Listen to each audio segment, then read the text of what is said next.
And Bill Gates tells people, I spent $10 billion on vaccines and I've saved 8 million lives.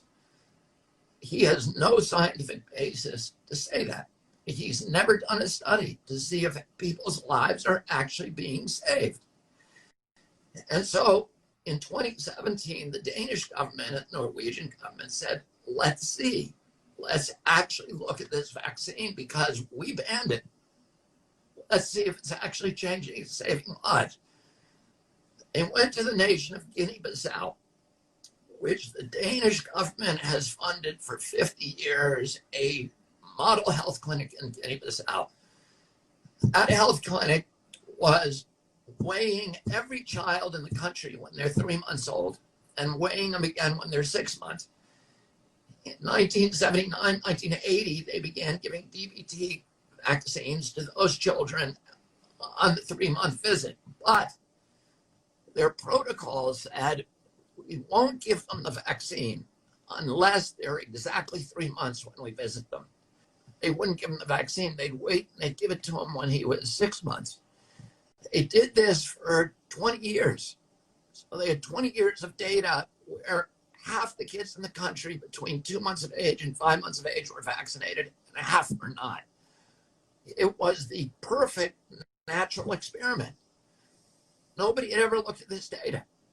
So they went back to the Danish and Norwegian government and one of the biggest vaccine companies in Europe, the Statens Serum Institute of Denmark, put a lot of money into a study. They hired the A team of African vaccine science, Morgensen and Peter Abbey, who's like a superstar vaccine researcher. Mm-hmm. He has hundreds of articles on PubMed. He's pro-vaccine. He's very respected by everybody. He's got an impeccable reputation. They put together this extraordinary team of scientists, and they went to Guinea-Bissau and they looked at all the health records. They were shocked by what they found, which is they found that the girls, the little girls who got that vaccine were 10 times more likely to die in the next 2 months than the children who didn't get it. And for some reason, it was only the girls dying. And nobody had ever noticed this because the girls were dying of diseases that nobody ever associated with the vaccine. They were dying mainly of pneumonia. They were also dying of bilharzia and anemia and dysentery and malaria and other diseases. And something about the vaccine was protecting those children against diphtheria, tetanus, and pertussis. But it had ruined their immune system. And it was making them die of other infections. And as I said, particularly pneumonia.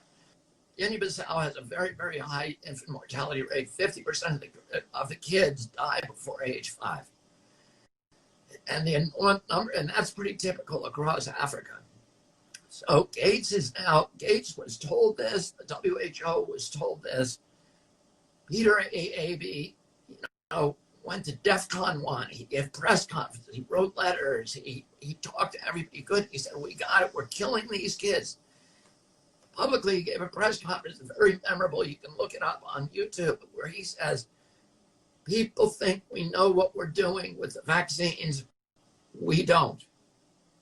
This is from the #1 guy in vaccines in Africa.